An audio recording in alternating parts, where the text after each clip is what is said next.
안녕하십니까. 묵계 이상훈입니다.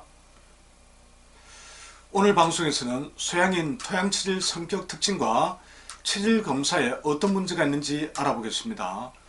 8체질 한의원에서 체질 검사를 받았다는 분들의 이야기를 들어보면 온통 토양체질입니다. 결론적으로 토양체질 소양인 특징이 무엇인지 정확히 알고 그렇게 판정한 것인지 심각한 의문이 생깁니다. 소양인에 해당하는 토양체질의 음양과 장부 강약이 어떠한지 제대로 알고 있다면 비율상 얼마 되지도 않는 이 토양체질을 그렇게나 많이 진단하지는 않을 텐데 말입니다. 얼마 전 서울에서 30대 젊은 여성분이 상담을 받기 위해 대구 연구소를 방문했습니다. 오랜 기간 벼르고 벼르다가 이제야 드디어 대구로 오게 되었다고 하더군요. 체질 검사를 이미 받았다는데 역시나 엉뚱한 체질로 알고 있더군요.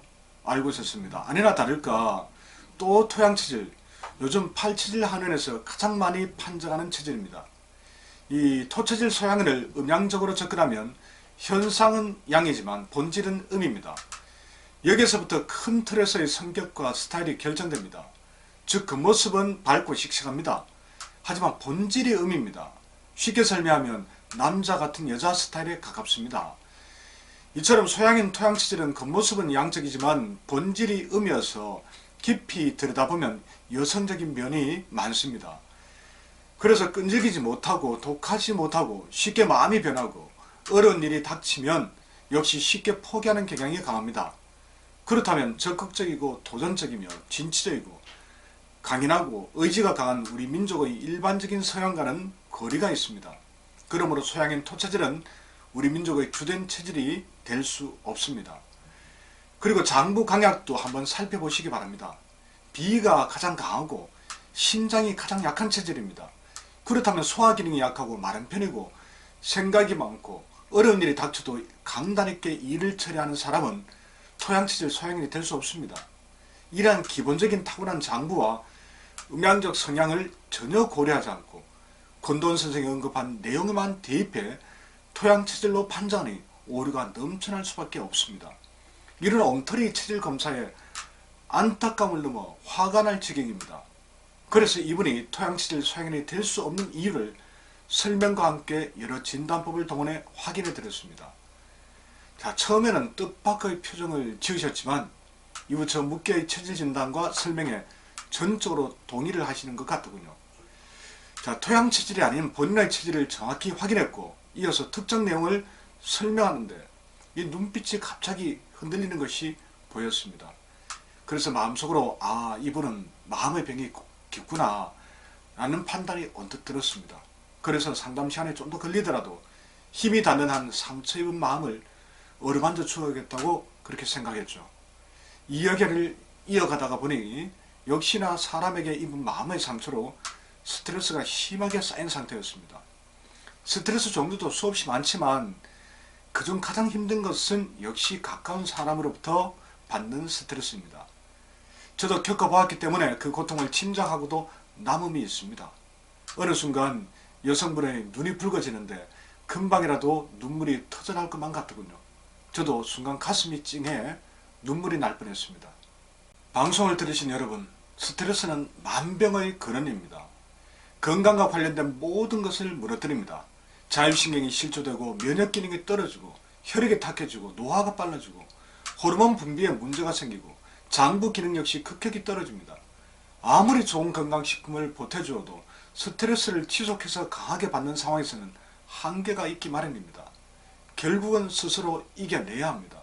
이를 위해 마인드 컨트롤과 자기 체면이 필요합니다. 돌아보면 사실 별일 아닌데도 스트레스를 받았을 때가 많습니다. 그래서 그때 왜 그렇게 반응했을까 후회가 되기도 하고요. 앞으로 마음 불편한 일이 생기면 최불암 강부자 선생님과 같은 열태우인 모금체질처럼 그냥 귓전으로 흘려보내거나 무시해 버리십시오. 그렇게 자꾸 체면을 거는 겁니다.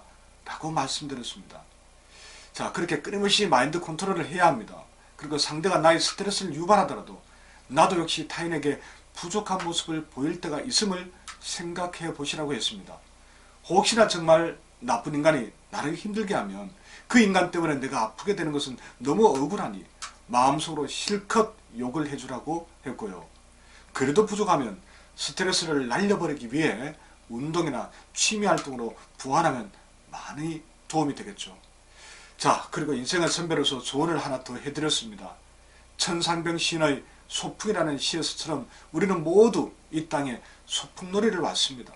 신나게 한평생 살다가 하늘이 손짓할 때 겸한 마음으로 놀이터를 정리하고 원래 내가 있던 곳으로 돌아가면 됩니다. 그렇다면 조물주의 섭리와 부모님의 몸을 빌려 이 땅에 온 것은 즐겁게 살도록 명을 받은 것이 아니겠습니까? 그런 점에서 행복하게 사는 것은 우리 모두의 의무입니다. 반드시 그렇게 되어야 합니다. 해야 합니다. 자, 그런 점에서 나의 행복보다 더 소중한 것은 없습니다. 행복하기 위해서 우리는 사랑하고 우정을 나누고 타인과 연대하고 가치를 함께 나누는 것이겠죠. 지금 많이 고통스럽겠지만 좌절만 하고 있기에는 내 인생이 너무 억울합니다. 그렇게 살다가 사라질 수는 없지 않겠습니까? 단 한 번이라도 행복하게 소풍노래를 하다가 다시 돌아가야 하지 않겠습니까? 인생길이 언제나 가시덤불 내리막길만 있지는 않겠지요. 어느 순간 비단길을 향해 다시 비상하는 날이 올 수 있습니다. 다만 아무것도 하지 않고 괴로워하며 세상만 원망하고 있으면 그런 날은 절대 오지 않습니다. 우리는 판도라 상자 속의 희망이라는 녀석이 남아있기에 지금 이 순간의 힘겨움을 이겨낼 수 있습니다.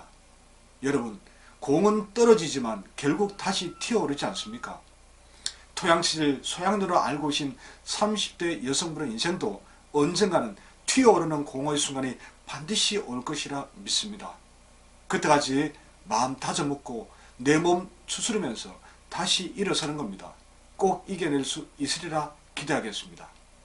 자, 지금까지 여자 소양인 토양치질로 알고 있었던 분의 체질 검사 결과에 대한 생각을 정리해 보았습니다. 이 체질로 알고 있는 분이 계신다면 심각하게 다시 한번 고민해 보시기 바랍니다. 토양체질 소양인은 가장 드문 체질입니다. 토음 체질이 가장 드물다고 알려져 있는데 전혀 사실이 아닙니다. 당장이라도 여러분 보는 앞에서 너무 쉽게 증명해 볼 수도 있습니다. 자, 오늘 방송이 여러분들께 도움이 조금 되셨다면 공감과 좋아요, 구독 신청 부탁드리겠습니다. 다음 시간에 다시 뵙겠습니다. 고맙습니다.